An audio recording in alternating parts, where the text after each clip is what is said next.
Assalamualaikum and welcome back to Zaf Channel guys. Kita masih lagi dalam malam puaka.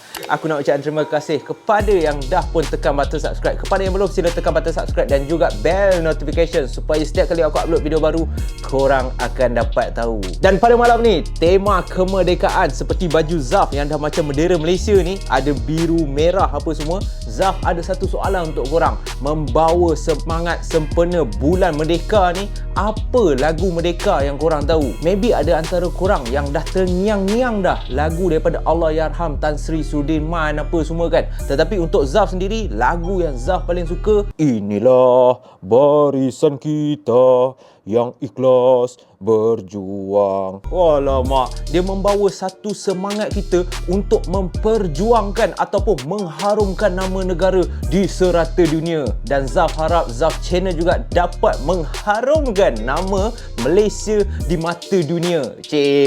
Bersama geng puaka semualah. So tak nak lengah masa, malam ni guys, aku nak berkongsi dengan korang satu kisah yang ada kena mengena juga dengan semangat kemerdekaan. So tema pada malam ni, seram merdeka. Tak nak lengah masa, aku harap korang semua dah bersedia dengan semangat perwira. Dan aku nak ucapkan selamat Hari Merdeka. I love you all rakyat Malaysia. Alamak, aku dah macam Perdana Menteri dah Mat. Let's go guys, kita berhibur malam ni lagi sekali dengan semangat merdeka malam puaka. Inilah barisan kita yang ikhlas berjuang. Aku minat pun sebab aku tahu lagu tu je. Alamak, bisyang.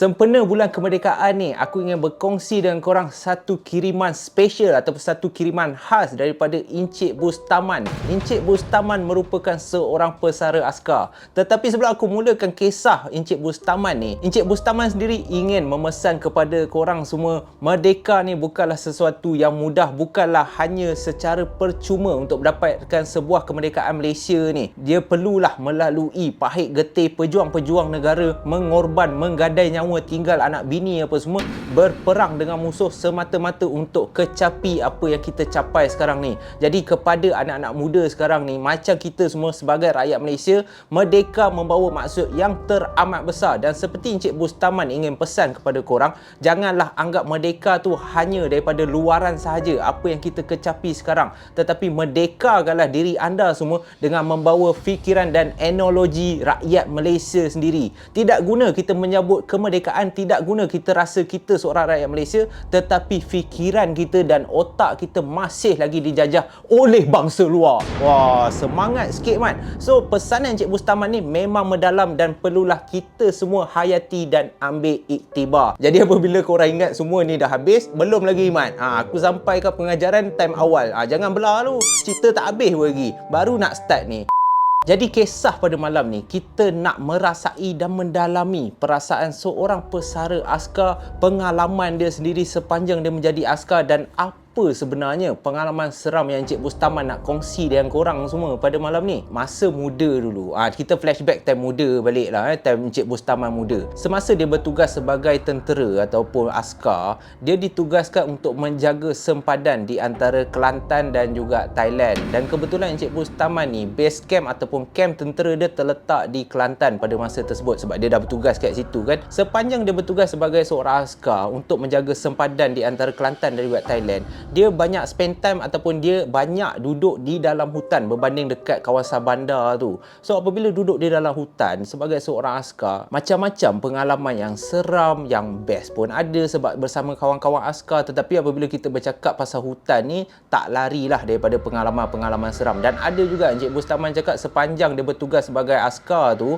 banyaklah orang cakap terdengar panggilan, terdengar suara azan, tiba-tiba member kau ingat member, tiba-tiba rupanya bukan member Rupanya mata kau telah ditutup apa semua. Dan beberapa kali walaupun dia dah lama duduk dalam hutan tu pun, Encik Bustaman cakap tak mustahil untuk sesat. Yang penting jangan cakap besar, dan dalam hutan pun diorang kena terus lindung diri diorang dengan baca Quran selalu. Walaupun askar, kau bayang tengok askar ni baca Quran, solat apa semua. Ini duduk dalam rumah, solat pun tak, baca Quran pun tak. Lagi pisang mat. Encik Bustaman ni duduk dalam hutan lagi. Nampak tak semangat pejuang tu? Aku pun dah terbawa-bawa dah ni. Waktu muda dia sempatlah duduk dalam hutan apa semua dan bertugaslah sebagai seorang askar semua. Tetapi dalam kesibukan bertugas sebagai seorang askar, menjaga sempadan, tak lari guys, naluri seorang lelaki ingin mengakhiri zaman bujang dan masuk ke alam perkahwinan. Dan itulah yang dirasai oleh Encik Bustaman. Lalu dia pun berkenalan dengan seorang gadis Kelantan yang comel molek, kulit pun putih je macam ni lofa punya kulit kan. Dia berkenalan dengan perempuan ni dan perempuan ni bernama Yasmin. Nama pun memang kena dengan orang dia, memang cantik gila. Dan setelah mereka berdua ni kenal hati budi masing-masing, Encik Bustaman rasa yang Yasmin ni memang sesuai untuk menjadi isterinya. Lalu dia pun masuk meminang apa semua. Nak dipendekkan cerita, kalau tak memang panjang gila,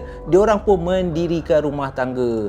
Tetapi pada awal perkahwinan pun dah ada problem ataupun dah ada satu masalah dah bagi Yasmin ni. Sebab Encik Bustaman cakap mereka terpaksa tinggal bersama-sama ibu Encik Bustaman. Sebab ibu Encik Bustaman ni tidaklah dalam kondisi yang berapa baik. Dia macam tak berapa nak sihat sangat. Lalu Yasmin ni tidak bersetuju pada awalnya sebab dia rasa yang macam bila dah kahwin, kenapa nak kena tinggal dengan mak kau? Sepatutnya kita ada rumah kita sendiri. Itulah yang diidamkan oleh Yasmin ni. Tetapi apa yang diidam ataupun yang diimpikan oleh Yasmin ni hancur macam tu je disebabkan oleh ibu Encik Bustaman ni sendiri. Dia terpaksa menjaga ibu Encik Bustaman yang tak sihat ni, sementara Bustaman ni sendiri terpaksa bertugas menjaga sempadan. Standard lah askar. Encik Bustaman ni tidak selalu berada di rumah. Kadang-kadang 2-3 bulan baru balik. Sepanjang masa Encik Bustaman ni akan tinggal duduk dalam hutan tu, jaga sempadan kan. Terpaksa, nak tak nak itulah yang dinamakan tugas sebagai seorang askar. Memang mencabar. Dan selepas 2 tahun mereka pun dikurniakan seorang anak bernama Haikal. Dan anak ni macam kita tahu dalam mana-mana perkahwinan pun, anak ni dikatakan rezeki yang akan menceriakan, yang akan tambahkan rezeki keluarga kau. Tetapi itu tidak berlaku kepada Yasmin dan juga Encik Bustaman ni. Sebab apa aku cakap macam tu? Sebab apabila Encik Bustaman ni sibuk bekerja, duduk dalam hutan sebagai askar apa semua, tanggungjawab Yasmin ni makin bertambah. Terpaksa jaga anak lelaki,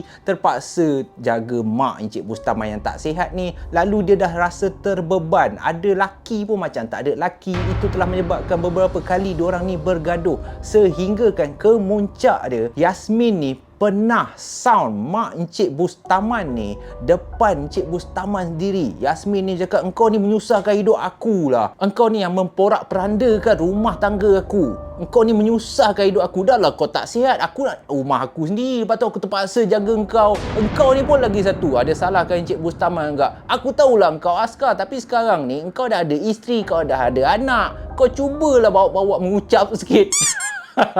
Puan Yasmin agak, dia dah bengkak gila lah. Dia kata, aku tinggal seorang kat rumah ni, aku terpaksa jaga anak kau, aku terpaksa jaga mak kau yang sakit ni. Lalu pergaduhan tu dah teramat besar. Dan selepas 5 tahun, orang cakap tak ada jodoh lah, perkahwinan diorang sampai ke penghujung. Yasmin dan Encik Bustaman berpisah. Tetapi diorang berpisah bukanlah dalam keadaan baik. Semasa mereka berpisah, Yasmin ni sempat cakap dekat ibu Encik Bustaman ni, kerana engkau lah rumah tangga aku hancur. Sebabkan engkau lah tua kutuk, tak sedar diri. Aku terpaksa jaga engkau sebab engkau lah yang buatkan aku dengan anak engkau asyik bergaduh je. Aku takkan lupa apa yang kau buat dekat rumah tangga aku. Itulah yang dikatakan oleh Yasmin. Selepas tu dah tak tahu dah lost contact dah. Sebab apa lost contact? Sebab selepas daripada Yasmin ni sound mak Encik Bustaman ni, Encik Bustaman dah tak boleh tahan dah. Dia terus cakap, engkau ni isteri yang tak mengenang budi. Kalau engkau tak boleh hormat mak aku seperti mak kau sendiri, better lah engkau tak payahlah jadi isteri aku. Aku pun tak ingin. Pui, siap ludah mat dekat muka Yasmin tu. Dan sepanjang 52 tahun ni lah, selepas Encik Bustaman bersara daripada askar, bersara daripada tugas sebagai seorang askar, Encik Bustaman lah yang mengorbankan masa dia, sepenuh masa menjaga ibu dia yang tak sihat ni. Dan ibu dia pada masa ni dah umur 90 lebih dah. Alhamdulillah panjang umur mak Encik Bustaman ni kan. So dia menjaga macam tu. Ceritanya bermula selepas 52 tahun terjadinya satu kejadian yang tidak dapat dilupakan oleh Encik Bustaman, dan kejadian ni lah yang Encik Bustaman ingin kongsikan dengan korang semua.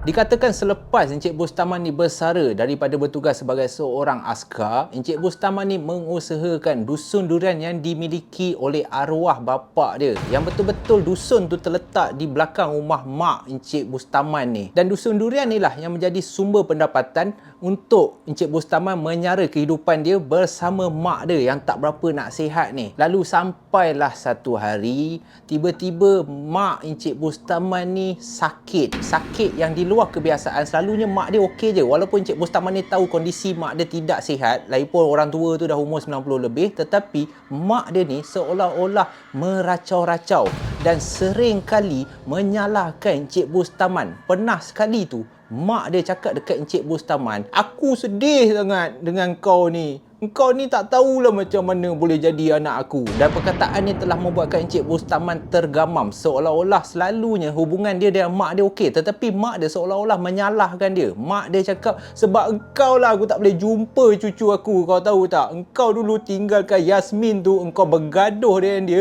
engkau sibuk bertugas macam askar kononnya, mempertahankan negara apa semua. Sebab tu lah aku tak boleh jumpa cucu aku sampai sekarang. Kau ni memang anak tak guna lah, Busta. Kau ni aku lempang muka kau je lagi." Mak dia marah gila babi dekat Encik Bustaman ni. Dan tak cukup dengan kena maki, kena marah, pernah juga Encik Bustaman ni terdengar kelakuan mak dia ni betapa peliknya. Encik Bustaman pernah terdengar mak dia bercakap seorang diri. Kadang-kadang dekat area dapur, kadang-kadang tengah malam dalam bilik tu, Encik Bustaman boleh dengar daripada ruang tamu, dia boleh dengar mak dia seolah-olah tengah berborak dengan seseorang di dalam bilik. Dan apabila Encik Bustaman cuba siasat dengan siapa yang mak dia borakkan ni, mak dia boleh cakap, "Engkau ni, takkan kau tak tahu bekas isteri kau datang jumpa aku? Sibuk je engkau ni. Kacau betul. Aku memang tak sukalah engkau ni kan. Dah kau ceraikan dia, lepas tu kau sibuk nak ambil tahu apa semua." Dah kena marah lagi Mat. Padahal Encik Bustaman ni, dia rasa pelik. Masa bila pula bekas isteri dia datang jenguk mak apa semua? Dia pun tak pernah nampak pun bekas isteri dia. Dan kalau korang nak tahu, Encik Bustaman dah dekat 20 tahun sejak dia berpisah dengan Yasmin. Dia tak pernah langsung dengar khabar berita,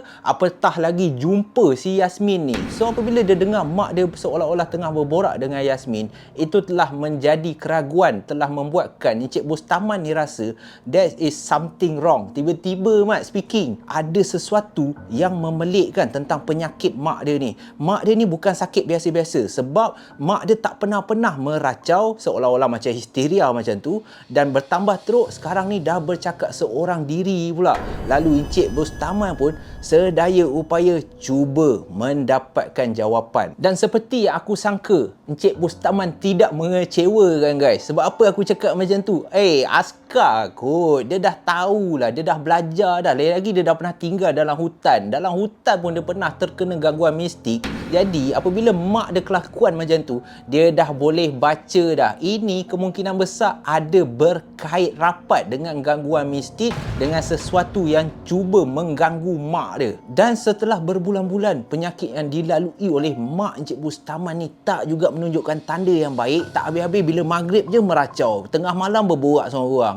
Itu telah membuatkan Encik Bustaman rasa aku perlu buat sesuatu. Lalu sebaik saja Encik Bustaman siasat apa semua, dia dapat jawapan. Dan sejak daripada hari itu, Encik Bustaman mula ambil langkah pertama guys. Berbekalkan pengalaman dan juga experience, benda sama je Mat sebenarnya, tapi berbekalkan ilmu yang Encik Bustaman ni ada, Encik Bustaman mula mengumpulkan buluh daripada dusun-dusun durian. Tiba-tiba ada buluh Mat kat dusun durian. Rutin Encik Bustaman setiap pagi dia akan pergi ke dusun durian yang terletak di belakang rumah dia ni, dan dia bukan kesorangan, dia ditemani oleh Malik yang merupakan anak buah dia. Dan Malik ni memang rapat dengan Encik Bustaman sejak daripada muda lagi. Kiranya Malik ni rapat dengan pak cik dia ni. Sejak daripada muda dah memang rapat, dah memang suka tolong Encik Bustaman ni mengusahakan ladang ataupun dusun durian yang terletak kat belakang rumah ni. Dan rutin diorang setiap minggu Encik Bustaman bersama Malik akan pergi ke dusun durian tu untuk bersihkan dusun tu, untuk tengok sama ada tak buah durian yang gugur. Dekat situlah diorang akan ambil dan kumpulkan durian-durian tu untuk dijual dekat pasar. Jadi disebabkan itu, aku boleh cakap setiap minggu jugalah Malik ni akan datang ke rumah Encik Bustaman untuk menolong Encik Bustaman bersihkan dusun durian tu. Tetapi setiap minggu apabila Malik datang, dia perasan rutin Encik Bustaman ataupun pak cik dia ni dah menjadi rutin dia agak lain sedikit. Ada sesuatu yang Malik ni tak faham. Sebab apa? Sebab ada satu hari tu, selalunya setiap petang Malik ni akan lepak dekat rumah Encik Bustaman ni. Dia akan berborak dengan Encik Bustaman, dengan pak cik dia ni, minum kopi ke apa, dan dengar balik Encik Bustaman ni berkongsi pengalaman dan kisah dia sewaktu dia pernah menjadi askar dulu. Tetapi selalunya diorang akan berborak minum kopi je. Tapi pada kali ni, bila dia datang dekat rumah Encik Bustaman, dia dapati Encik Bustaman tengah duduk di bawah rumah. Sebab rumah mak Encik Bustaman ni, dia rumah kampung, rumah papan yang terletak dekat atas. Jadi bawah tu macam ada patio. Dan dia nampak beberapa batang buluh telah pun disediakan ataupun telah pun dikumpulkan oleh pak cik dia ni dekat bawah rumah tu. Dan dia tengok pak cik dia tengah meraut buluh ni untuk dibuat rotan. Sebab apa dia tahu untuk buat rotan? Sebab dia dah nampak dah ada lebih kurang 10 rotan dah yang Encik Bustaman ni dah buat. Dan pada masa tu, tengah dia duduk macam tu, dia pun tanya pak cik dia ni, "Pak cik, rotan ni nak buat apa sebenarnya kan?" Lepas tu Encik Bustaman memberikan jawapan kepada Malik ni. Encik Bustaman cakap, "Oh, rotan ni nak ni, kan kita pergi dusun durian setiap pagi. Pak cik takutlah kadang-kadang dusun ni beberapa kali dah pak cik pernah jumpa babi hutan. So rotan ni selamatlah sikit. Lepas ni kalau kita pergi dusun durian tu, kau ambil satu, kau bawa satu, pak cik bawa satu. At least kalau ada babi hutan ke apa, kita bolehlah perembat babi hutan tu guna benda ni kan." So jawapan tu telah membuatkan Malik ni rasa, oh patutlah. Cumanya Malik ni dia pandai sedikit. Dia rasa macam pak cik dia ni boleh perdayakan dia. Tetapi dia fikir, kalau macam tu, aku dah tolong kau dah bertahun-tahun dah ni, kenapa baru sekarang kau nak buat rotan? Sebelum ni tak ada pula kau nak buat rotan. Tetapi dia tak naklah tanya lebih sebab dia rasa yang kemungkinan besar adalah sebab lain yang Encik Bustaman tak boleh bagi tahu. So dia menghormati pak cik dia ni. Dia anggap macam okey, tak apalah, maybe pak cik dia baru terfikir nak buat rotan ke apa kan. Dan jawapan kepada kenapa Encik Bustaman ni, kalau korang nak tahu, hampir setiap hari dia akan buat rotan. Dia akan kumpul buluh, setiap hari juga dia akan meraut buluh tu untuk dibuat rotan. Dan setiap hari jugalah Malik ni perasan rotan-rotan tu makin lama makin banyak, makin lama makin banyak. Tetapi dia tak tahu rotan ni apa fungsi dia. Dan akhirnya setelah berbulan-bulan, dia nampak pak cik dia ni asyik buat rotan, dan setiap kali dia pergi dusun durian pun dia akan bawa rotan tu apa semua. Tetapi dia tak nampak pun ada kelibat babi hutan ke apa. Lalu dia pun start tanya pak cik dia balik. So bila dia tanya pak cik dia, Encik Bustaman ni, "Pak cik, Malik nak tahulah, rotan ni untuk apa sebenarnya? Yalah, dah dekat 6 bulan dah saya nampak pak cik asyik buat rotan je kan. Tapi setiap kali kita pergi dusun, tak ada pula nampak babi hutan." Lepas tu pak cik dia, Encik Bustaman ni pun cakap lah dekat Malik ni, "Memanglah babi hutan tu bukannya kita ada set temu janji ke apa. Kalau ada. Pak cik buat ni nak standby. At least katalah kat ada babi hutan, kita dah perembat dia guna rotan ni dah tak boleh pakai. Sebab itulah pak cik buat siap-siap. Nanti dah tak payah dah nak susah-susah apa semua." So lagi sekali jawapan yang cuba Malik dapatkan ni seolah-olah ditepis. Seolah-olah pak cik dia ni tak nak bagi tahu dia reason yang sebenar. Sampailah ada satu minggu ni Malik tidur ataupun tinggal bersama-sama Encik Bustaman, dan pada malam tulah dia seolah-olah mendapat jawapan, guys. Sewaktu Malik tidur dekat rumah pakcik dia ni, dia beberapa kali perasan dia nampak pakcik dia ni, Encik Bustaman ni, selepas pukul 10 malam akan keluar daripada rumah tu dan akan pergi ke belakang rumah. Tetapi Malik ni tak tahu apa yang pakcik dia buat. Dia pun tak nak tanya kan. Dia rasa yang macam, oh tak apalah, pakcik aku maybe dah memang tabiat dia ataupun adalah kerja yang dia nak buat. Sebab dia tahu Encik Bustaman ni kadang-kadang dia jenis yang tak boleh duduk diam. Biasalah orang askar kan.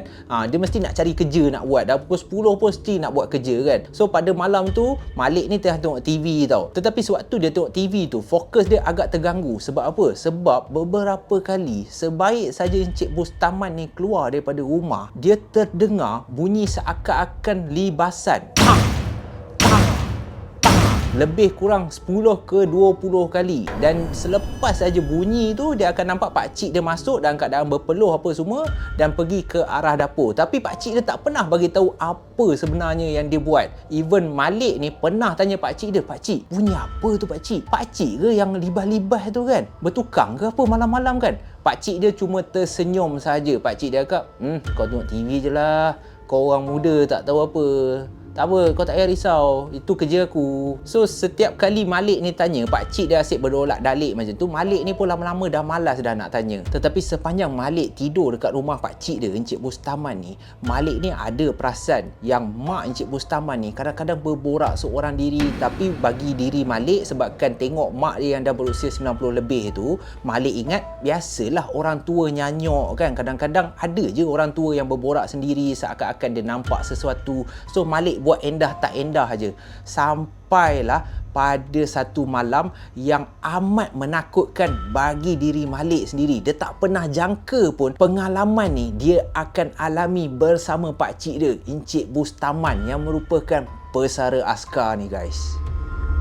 Selama seminggu Malik tidur di rumah pakcik dia, Encik Bustaman ni, setiap malam lah Malik akan saksikan pakcik dia ni akan keluar rumah selepas pukul 10 malam, keluar rumah dengan membawa rotan dan pergi ke belakang rumah dan mula melibas sesuatu. Pernah Malik terasa yang dia nak tengok apa yang pakcik dia tengah buat, apa yang pakcik dia tengah lakukan. Tetapi Malik ni cukup kenal kelakuan ataupun perangai pakcik dia ni yang merupakan pesara askar. Standard lah askar. Malik ni takut kalau pakcik dia cakap jangan, kau janganlah buat. Malik ni dah tahu dah, kalau kau buat juga teruklah kau, silap-silap kena ceramah dengan dia. So Malik ni memang tak ambil pot langsung. Sebab pakcik dia cakap kau buat hal kau, memang Malik ni buat hal dia je. Dan setiap malam jugalah, setiap kali pakcik dia, Encik Bustaman ni pergi melibas sesuatu kat belakang rumah, Malik setiap malam juga akan tengok TV.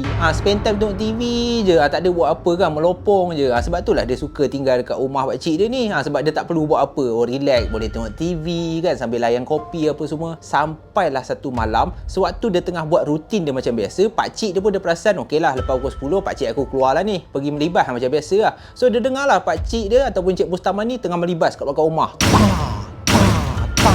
Si Malik ni tengah kusyuk tengok TV, cerita Doraemon apa semua kan. Relax, lepak tengok TV macam tu. Tiba-tiba dia perasan ada satu susuk tubuh yang tengah berdiri dekat tepi pintu tau. Pintu masuk rumah tu dia nampak macam ada satu susuk tubuh dekat ujung mata ni, dia nampak. Lepas tu Malik ni pusingkan muka dia. Sebaik saja dia pusingkan muka dia, dia nampak pakcik dia, Encik Bustaman ni, dalam keadaan berpeluh macam tu. Selepas dah menyebat apa kat belakang rumah tu, dalam keadaan berpeluh macam tu, dia nampak pakcik dia tercegat, betul-betul memandang dia dekat pintu rumah tu. So Malik tengok pakcik dia ni dah lah berpeluh, tu satu hal. Lepas tu dia nampak, dia perasan pakcik dia pegang sebilah rotan, tetapi rotan ni dalam keadaan patah. Lalu Malik pun tanyalah pakcik dia, "Pakcik, okey tak semua? Kenapa pakcik macam ni? Okey tak?" Kan? Dia dah risaulah, kenapa pakcik pandang saya macam ni kan? Tak puas hati ke? Oh, macam tu kan? Standard lah kan? Dia dah pelik dah tengok pakcik dia ni. Apa hal lah? Tercegat, selalunya masuk pergi dapur biasa je kan? Kali ni dia tercegat macam tu. Dan sebaik sahaja Malik tanya pakcik dia macam tu, tiba-tiba Encik Bustaman ni cakap kat Malik, "Malik, malam ni kita pergi dusun awal sikit boleh tak? Kita duduk dekat pondok lah, dekat dusun tu. Kau pergi siap lah, asyik tengok TV je kau ni. Pergi siap." Kau pergi siap, lepas tu nanti kita gerak. Dan pada masa ni Malik cakap kat pakcik dia, walaupun Malik rasa macam, aduh, sekarang baru pukul 11 lebih. Apa yang pakcik aku ni nak pergi cepat sangat? Selalunya pukul 2 pagi baru gerak ke Dusun Durian kan. Tetapi ni baru pukul 11 lebih. Tapi dia tak nak banyak tanya, dia pun cakap kat pakcik dia, boleh lah, tapi Malik nak mandi jap boleh tak pakcik? So Encik Bustamam cakap, tak apa lah, kau pergi mandi, pakcik tunggu kat sini. Kau bersiap-siap semua. So Malik pun pergi mandi apa semua. Pada malam tu, dia pun bersiap sedia untuk ikut pakcik dia ni pergi ke pondok dekat Dusun Durian belakang rumah tu. Tetapi sebelum diorang bergerak ke Dusun Durian, Malik perasan pakcik dia ni mengambil beberapa bilah rotan dalam 5 rotan macam tu dan letak di tali pinggang dia. Dia menyelitkan dekat tali pinggang dia. Encik Bustaman ni selitkan beberapa bilah rotan dekat tali pinggang dia ni. Lalu dia pun ajak Malik. Dia pun cakap, jom kita bergeraklah masuk dalam hutan. Ni kau pegang satu rotan. Dia pun kasih Malik satu rotan. So Malik pun fikir, tak apalah. Betul ke? Sebab pergi awal ni kemungkinan besar kalau pergi awal ni maybe ada babi hutan lah ni kot kan. So dia ikutlah. Dia ikut je pakcik dia dalam keadaan sunyi sepi malam tu. Kau bayang, sunyi-sunyi, gelap-gelap, ditemani cahaya bulan je. Dia pun ikut pakcik dia masuk ke dalam Dusun Durian. Lepas saja 30 minit dah menapak macam tu, tiba-tiba sewaktu diorang dah 30 minit menapak tu, pakcik dia, Encik Bustaman ni tiba-tiba mengangkat tangan seolah-olah memberi isyarat kepada Malik suruh memberhentikan langkah. Dan Encik Bustaman pun telah berdiri tegak je dekat situ. Pada masa ni, Malik dah mula standby dah mula bersedia. Dia angkat rotan dia tu seolah-olah ingin bersedia. Kalau ada babi hutan ni, dia dah sedia nak libas dah. Walaupun dalam hati dia agak takut, tetapi yang memberi dia kekuatan oleh kerana pakcik dia seorang askar, seorang pesara askar. So, Malik ni agak berani lah. Dalam hati dia, okey, ni mesti pakcik aku nampak babi hutan ni. So, dalam keadaan dia bersedia tu, tiba-tiba Encik Bustaman cakap dekat Malik ni, Malik, ambil langkah 3 ke belakang, kau melangkah 3 kali ke belakang sekarang. So Malik ni dengar je lah arahan pakcik dia. Okey lah, maybe ni langkah-langkah untuk melawan babi hutan lah bagi dia kan. So dia ambil langkah 3 ke belakang. Dia mengundur ke belakang 3 kali, lepas tu dia berdiri, bersedia balik. Dan sebaik saja dia dah 3 langkah ke belakang, dia dengar lagi pakcik dia cakap, Malik, dia dah datang balik. Lalu pakcik dia terus ambil rotan yang ada di pinggang, satu rotan dia pegang dan dia membuat satu garisan di atas tanah, satu garisan lurus yang panjang. Berhadapan dia, sap, dia garis macam tu. Lalu Encik Bustaman pun duduk mencangkung dan mula melibaskan rotan tu di atas tanah. Berkali-kali sehingga rotan tu patah dan dia campak, dia ambil lagi satu rotan dan dia buat benda yang sama. Ini telah mengejutkan Malik sebab bunyi rotan yang teramat kuat bergema dekat Dusun Durian pada malam tu telah membuatkan setiap kali rotan tu terhempas ke tanah, dalam hati Malik teramat takut sebab ini ke cara nak lawan babi hutan? Ataupun apa yang pakcik aku buat ni? Sebab dia tak tahu langsung kenapa pakcik dia melibas-libas seolah-olah ini rupanya kot yang pakcik aku buat dekat belakang rumah. Sebab bunyi libasan tu memang sama gila. Tetapi yang buat Malik lagi pelik, setiap kali pakcik dia libas lebih kurang 10 kali, setiap kali patah saja, pakcik dia akan campak rotan tu dan ambil rotan yang baru, buat benda yang sama. Tetapi pada masa ni Malik tidak tahu nak buat apa selain daripada tengok sahaja dan ikut sahaja arahan yang diberikan oleh pakcik dia. Dan sebaik sahaja rotan yang ketiga mula patah, dia nampak pakcik dia terus membuka langkah seolah-olah tengah nak bersilat. Pakcik dia terus membuka langkah ataupun bunga silat dan ini telah membuatkan Malik mengambil beberapa langkah lagi ke belakang. Dan pada masa ni Malik dah terdiam dah sebab dia nampak pakcik dia dah mula membuka langkah. Sebaik saja dalam 5 minit pakcik dia menari-nari seakan-akan tengah bersilat tu, tiba-tiba pakcik dia cakap dekat Malik, Malik, sedia Malik. Dan pada masa ni lah Malik tak tahu nak buat apa. Dia pun cakap dekat Encik Bustaman, Pakcik, sedia apa pakcik? Saya tak nampak babi hutan. Saya tak nampak babi hutan. Dan tiba-tiba pakcik dia cakap, Malik, kau tengok depan. Kau tengok depan. Dan sebaik saja Malik tengok ke depan, berhadapan diorang, beberapa meter di hadapan diorang, di celah-celah pokok durian tu, dia nampak dekat salah satu pohon durian tu, tiba-tiba ada satu kelibat yang betul-betul berada di belakang pohon durian tu, tiba-tiba macam seolah-olah menjenguk diorang, perlahan-lahan keluar. Dan pada masa ni mata Malik dah mula terbuka besar Dan pada masa ni hati dia pun dah teramat takut sebab dia tahu yang benda yang dia nampak tu bukanlah babi hutan. Sebab apa tahu? Apa yang Malik dan Encik Bustaman ni nampak pada malam tu adalah satu susuk tubuh seakan-akan orang yang memakai kain berwarna merah tetapi dalam keadaan tubuh badan yang dipenuhi bulu. Penuh bulu yang berwarna hitam. Malik cakap nampak kain tu yang singkat, seolah-olah macam sampin tetapi berwarna merah. Dan benda ni ataupun makhluk ni memakai satu pakaian seolah-olah pakaian pahlawan lama yang juga turut memiliki warna merah. Tetapi dia ada bahagian di tengah-tengah ni yang terbuka. Dan pada tengah badan ni dia nampak macam ada banyak tau bulu-bulu hitam tau. Dan sebaik saja benda ni menunjukkan wajah dia, Malik hampir terkencing guys kat situ. Sebab dia nampak susuk tubuh yang memiliki badan seperti orang ni memiliki muka berbentuk babi hutan guys. Dan susuk tubuh ni hanya berdiri kaku selepas saja dia keluar daripada belakang pohon durian tu. Dia hanya berdiri kaku dengan muka babi hutan yang menakutkan tu. Benda ni hanya tepat memandang ke arah Encik Bustaman. Dan pada masa inilah Encik Bustaman terus cakap kat Malik, "Malik, jangan takut. Fokus Malik. Fokus Malik. Kejap sekarang sebaik saja pakcik cakap, pacak kau cepat-cepat. Pacakkan rotan yang ada kat tangan kau tu sekuat yang boleh.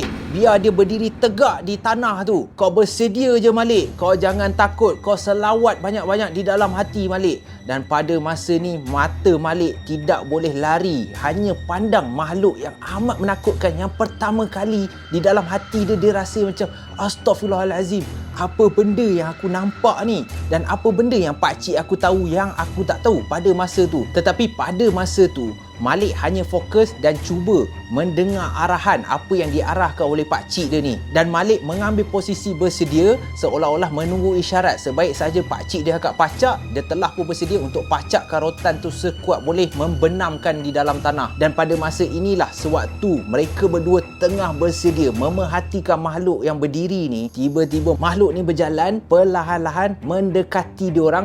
Dan semakin makhluk ni mendekati diorang, Malik perasan tubuh badan makhluk ni makin meninggi. Susuk tubuh seakan-akan babi hutan berbadan orang ni makin lama makin tinggi. Dan Malik cakap hampir menyamai tingginya pokok durian tu tau. So Malik dah terketar-ketar dah. Dia dah makin takut dah. Sebab dia takut kalau benda tu datang dan cuba menyerang dia orang. Dan sebaik saja makhluk tu dah betul-betul dekat dengan dia orang, tiba-tiba boom, Malik dengar pakcik cakap, "Malik, pacak sekarang Malik." Dan pada masa inilah Malik nampak pakcik dia memegang dua bilah rotan. Dan dengan serentak pakcik dia menjerit Allahu Akbar. Bersama-sama Malik pacakkan ketiga-tiga rotan tu di atas tanah. Dan pada masa inilah dia perasan makhluk tu yang tengah berjalan perlahan-lahan tiba-tiba gaib. Pakcik dia, Encik Bustaman ni, terus melutut di atas tanah dan menadah tangan membaca doa. Astaghfirullahalazim. A'udzubillahi minasyaitonirrajim. Bismillahirrahmanirrahim.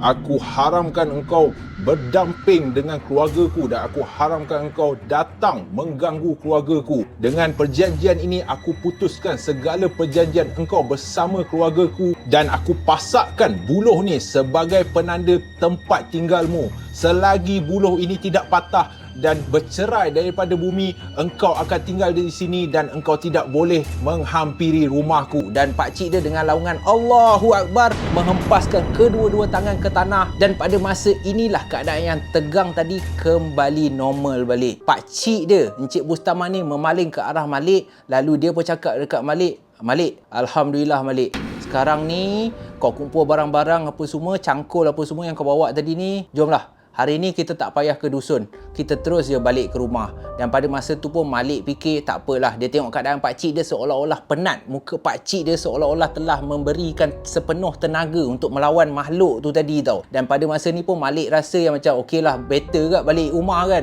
Aku dah takut dah ni. Malik dah memang takut gila dah. Dan pengalaman yang terjadi pada malam tu bersama pakcik dia, Malik ni tak dapat lupakan. Dan sebaik saja mereka sampai di rumah, Malik ni cuba bertanyakan pakcik dia apa yang berlaku tadi tu. Kenapa makhluk makhluk tu tiba-tiba ada dekat situ, dan macam mana pakcik dia seakan-akan tahu yang makhluk tu akan muncul. Lalu pakcik dia, Encik Bustaman ni, memberitahu Malik segala-galanya pada keesokan harinya. Malam tu tak boleh. Malam tu Encik Bustaman cakap, tak apalah Malik, ni dah malam dah ni, pakcik pun penat, engkau pun penat. Yang penting, kejap kan kau pergi ambil wudu, engkau solat isyak. Kita pun belum solat isyak ni, kau pergi solat isyak dulu, bersihkan badan, lepas tu kau rehat lah. Esok, insyaAllah pakcik terangkan segala-galanya. Dan itulah apa yang dilakukan oleh Malik. Selepas daripada malam tu, keesokan harinya, Malik dapat jawapan sebenar kenapa pakcik dia lakukan perkara yang terjadi pada malam tu, guys. Ayat aku pun dah terabur.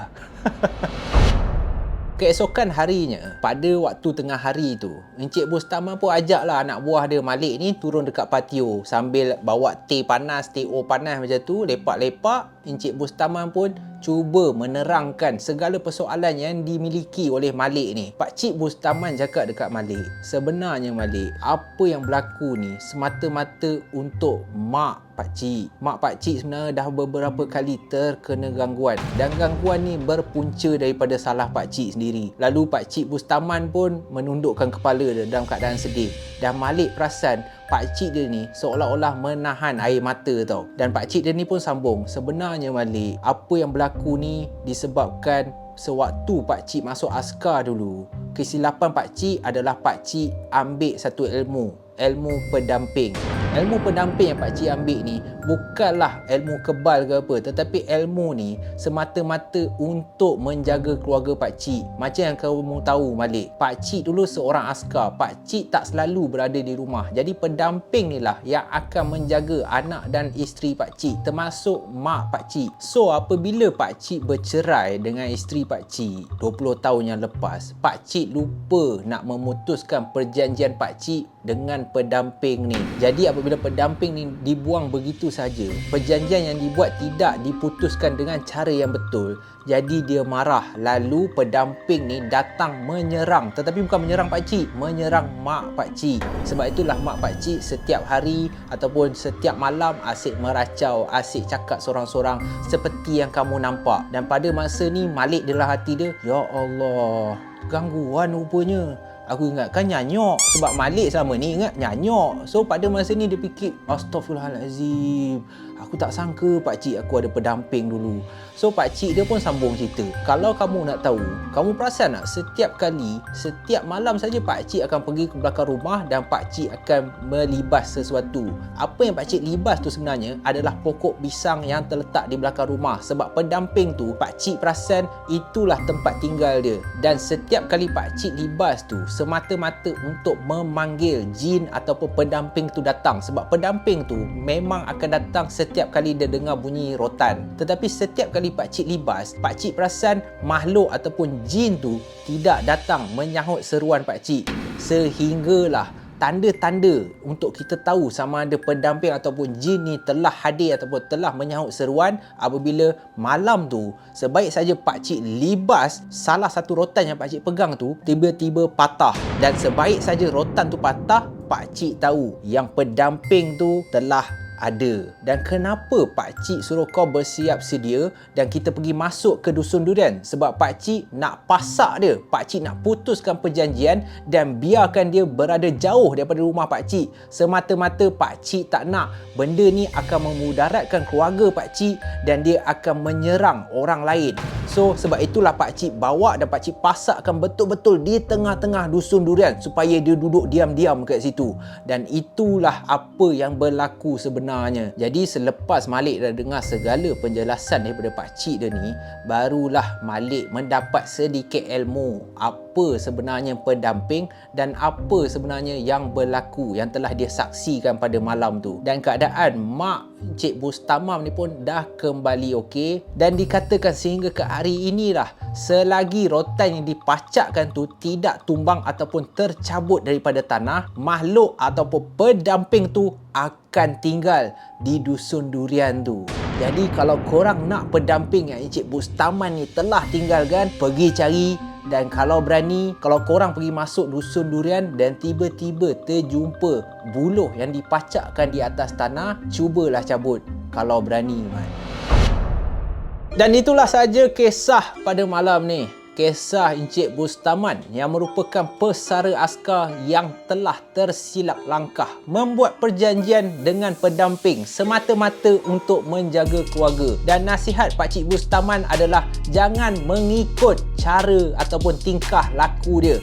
Itu bukanlah sesuatu yang elok, itu adalah sesuatu kesilapan yang Encik Bustaman sendiri akui. Sepatutnya dia kena berpegang teguh dan yakin sebaik-baik pelindung hanyalah Allah Subhanahu Wa Taala. Bukannya kau hire ataupun kau ambil pendamping untuk jaga keluarga kau, ambil saka orang lain, rembat apa semua untuk jaga, untuk kuat, untuk kebal apa semua. Tak. Sebaik-baiknya engkau berdoa dan tawakal hanya kepada Allah dan janganlah sesekali mensyirikkan Allah. Dan yang paling penting, Encik Bustaman sempat cakap selamat Hari Kemerdekaan. So aku nak wish selamat Hari Merdeka. Aku harap korang terhibur dengan segala konten pada malam ni dan mula ada semangat untuk menyambut kemerdekaan yang dah nak kunjung tiba ni. So kalau korang nak pergi celebrate kan, korang nak rasa sendiri pengalaman macam mana penat lelah, keazaman, semangat merdeka, korang pergilah 31 ni, pergilah Dataran Merdeka. Tiba-tiba sponsor man, pergi Dataran Merdeka, perarakan dan silap-silap, boleh jumpa aku kat situ. Amboi. So aku harap korang terhibur dengan kisah pada malam ni. Jangan lupa subscribe guys, dan kita jumpa lagi dalam malam puaka yang akan datang guys. Stay safe, stay healthy. Selamat Hari Merdeka. Bye bye guys.